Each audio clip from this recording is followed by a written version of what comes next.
Jai Gurudev children. Today again we are going to study about the reproduction process. So we were discussing about the asexual reproduction. We have already studied about the fission, fragmentation, regeneration and budding.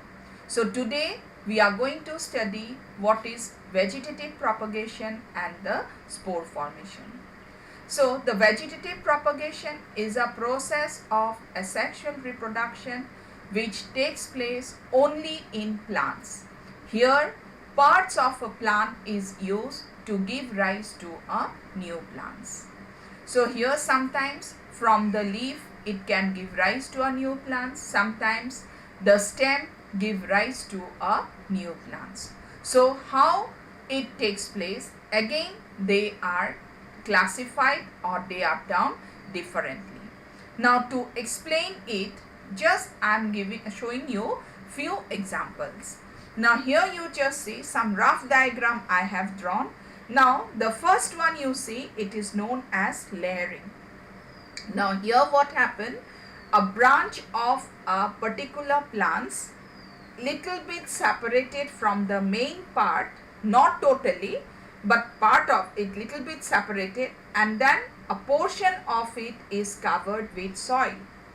After that watering is done at regular interval. So after a few days what happened, the part which were covered with soil, there the development of roots takes place.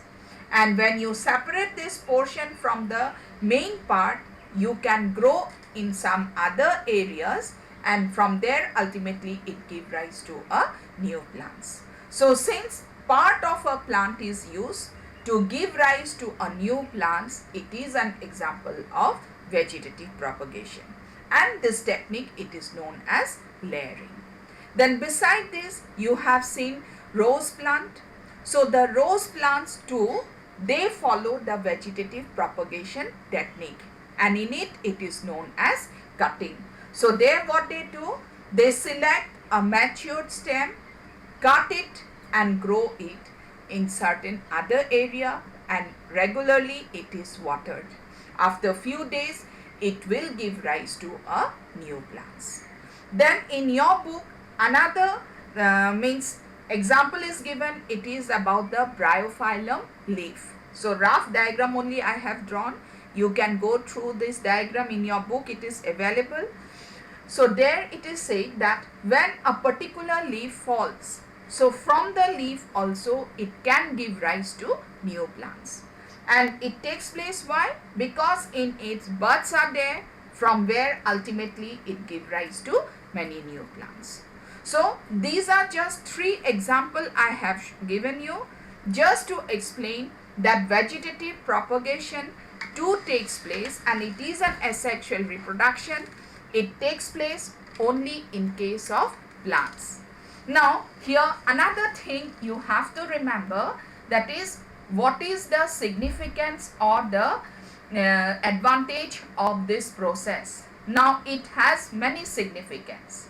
So out of them the first one is that the time period taken to give fruits or for the flower formation is much, means the time requirement is much less compared to those plants which develop from the seeds. So the time requirement is less.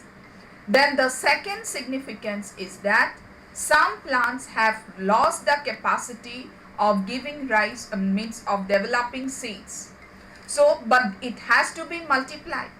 So in such case vegetative propagation plays an important role, and there the best example is the rose. We haven't heard that rose plants we are getting it from seeds, only through cutting we can get the rose plants.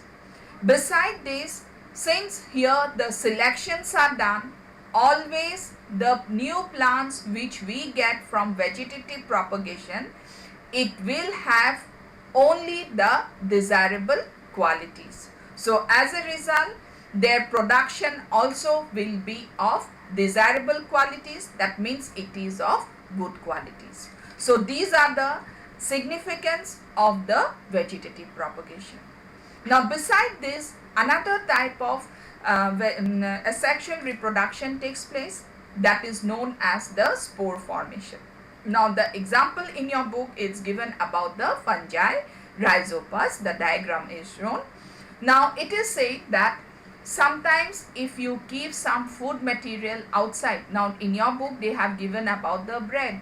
So if you keep bread undisturbed for 3-4 days, you will see that the upper surface of it is covered with some green layer, powdery layer. And that green layer, if you observe under microscope, you can see like this type of structure. Now this is an example, that is the bread mold, or it is known as Rhizopus. Now here you just see it has balloon like structure which is known as sporangium, where the formation of spores takes place. Now when the spores becomes overcrowded, the wall breaks and the spores comes out, and these the filamentous structures, and these are known as your the hyphae. Now this spores which comes out when the walls break is very light. It is carried by air to different places and they settle there. And whenever this particular, say for example a particular spores come in contact with moist, it will give rise to similar type of organism. Now this particular thing is a very common thing which we can observe in our food materials.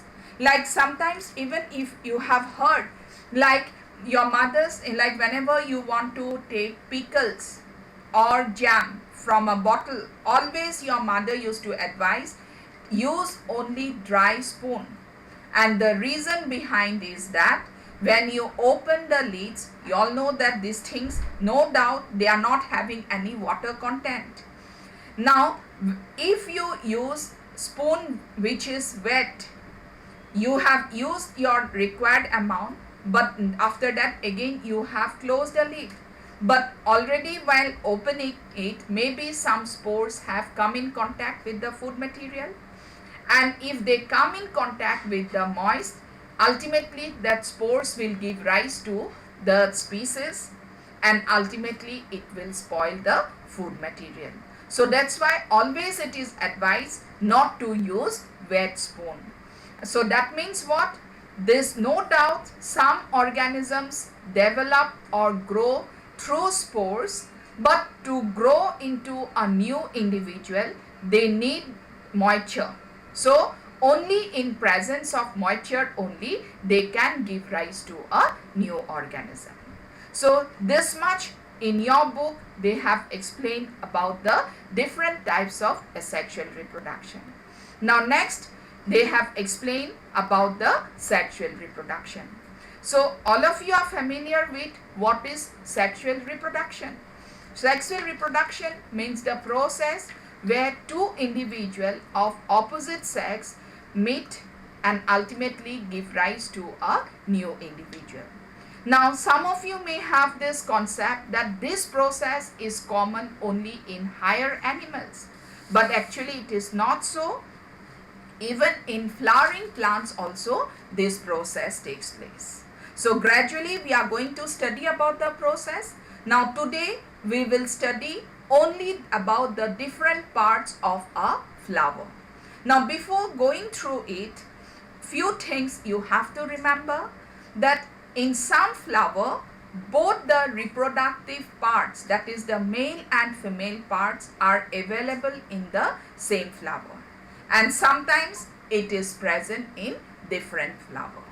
So, and before the fertilization process, another process takes place which is known as pollination, and pollination means transfer of pollen grains from the male part to the stigma, and to do it, it needs the help of either insects or birds or some pollinating agent, other pollinating agent. And to attract them, these insects or the birds, the petals which are the color leaf-like structures, they plays an important role. So let us study about the structure of the flower. Now here just the rough diagram I have drawn. This is the flower, and here both the male and the female part I have shown in the same flower, but sometimes it is present in different flower. So you just see this one, it is known as carpel, which is known as the female part. Then these are known as the male part, which is the stamen. And these are the coloring leaf-like structures known as petals, which attracts the birds or insect, and they indirectly helps in the sexual reproduction in flowering plants.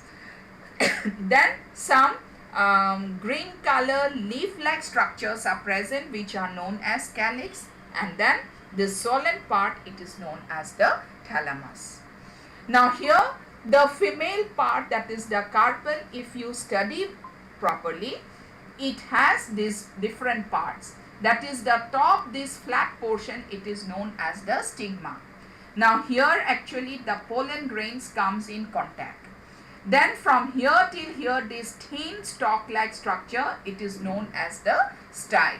And this swollen bulb-like structure is the ovary, inside which the ovule is present, and in the ovule the formation of the eggs takes place.